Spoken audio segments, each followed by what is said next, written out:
What's the deal with microdosing and why does it matter? I'm Dr. Sarah Allen, board certified internal medicine physician. In medicine, when we think about microdosing, we think about two things, but microdosing really means that you are taking a lower dose of medication than is commercially available. If you know, semaglutide starts at 0.25 milligrams and tirzepatide starts at 2.5 milligrams. So anything lower than that would be considered as a microdose. And remember, these medications are prescribed once a week. So the other way that you can affect dosing is to decrease frequency. So in medicine, we have two ways to offer a lower effective dose. Number one, you can do it by decreasing the dose, or number two, you can do it by decreasing the frequency. So who is microdosing great for? Well, it's important to know that there are not great clinical trials on microdosing, and we expect that more will come out over time. But for now, there really isn't great data on what microdosing does. Sure, people make claims that it can decrease inflammation, improve cardiovascular health, improve overall inflammation or inflammaging. It could improve your risk of cognitive decline in the future associated with dementia, but these are all claims and none of these have been founded in research.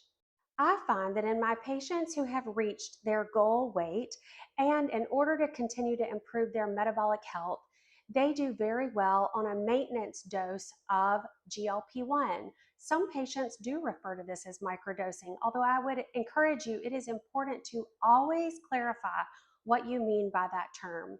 In patients who've reached their goal weight, microdosing really refers to decreased frequency. And the reason is that patient is going to need to stay on the lowest effective dose possible, but they may not need that dosing as often as they did when they were trying to lose weight. So when you want to maintain your weight, you decrease your frequency of the medication.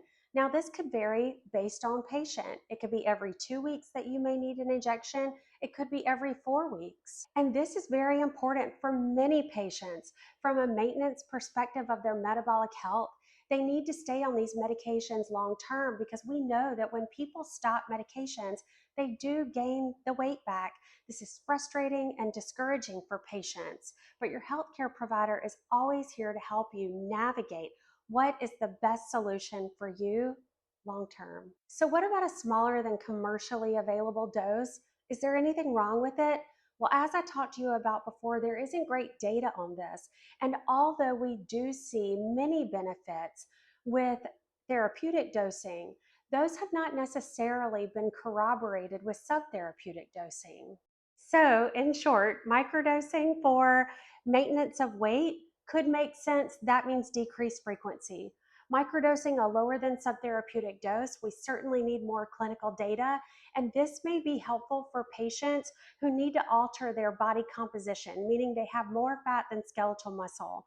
But this brings up an important point. If you are on these medications at all, you need to be part of a lift program because we know that building strength is what builds health long term.